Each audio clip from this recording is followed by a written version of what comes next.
For in-home supportive services, my primary role is to try to ensure that people can remain safely in their home. It's for aged, blind, and disabled individuals. Most of our population is elderly, and they're homebound.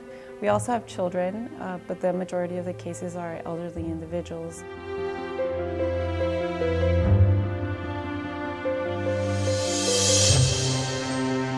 It took about 120 days from a person to be enrolled in IHSS from the day that they get the call to the day that the provider gets paid. We've had some incredible outcomes.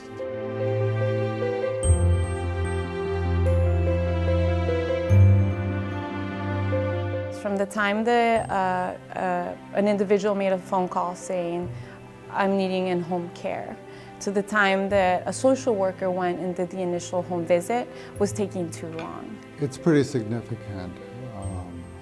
If the family member is the provider, the adult child is having to worry about their mother or their father, maybe having to take time off to meet the needs until a provider is found, and in some cases maybe having to actually quit work for a period of time, which is putting that family in economic distress.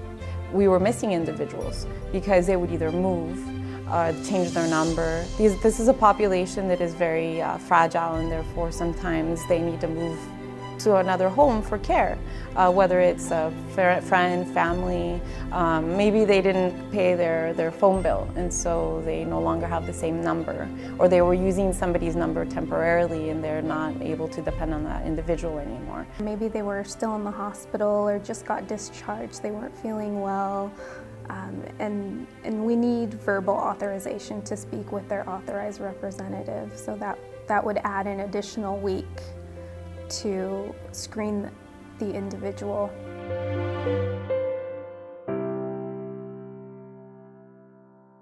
The staff were feeling pretty demoralized by the processes.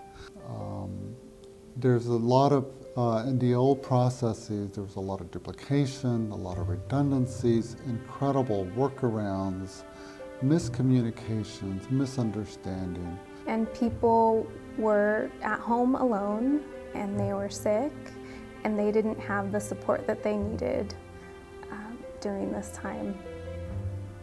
And some people were on hospice, and anything can happen when you're on hospice, and somebody can pass away just waiting.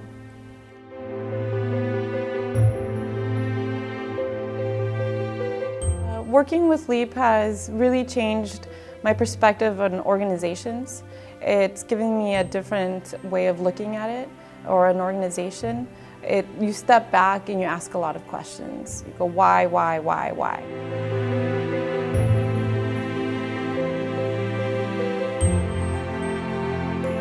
So if there's an outcome, it's because the system has been designed in a way to produce that outcome. So how do we change the process or the system so that we have a different outcome?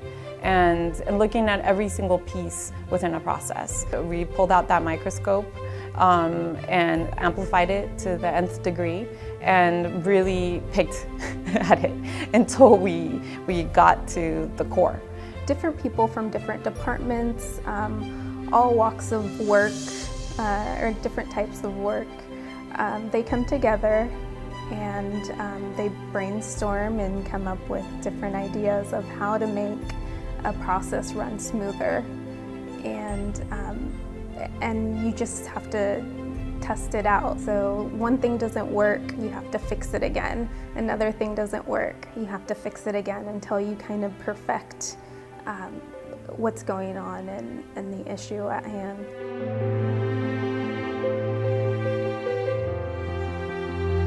And people stepped up. People stepped up and they shared a lot of information and were willing to make changes. So I think coming in with an open mind was very helpful, and having a good team was also very helpful. But the process itself was designed to really, go in deep.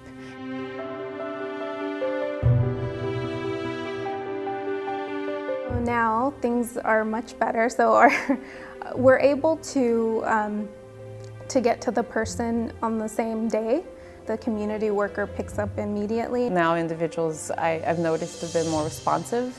We're able to get individuals on the phone more easily because the information is more current, and the response is, yes, let's schedule, I'm available, I've been waiting for your phone call. Imagine having the social workers and the public authority staff talk to each other, see what each other is doing, just to have a greater understanding and awareness of where things can be done differently to make the process and the flow move smoother.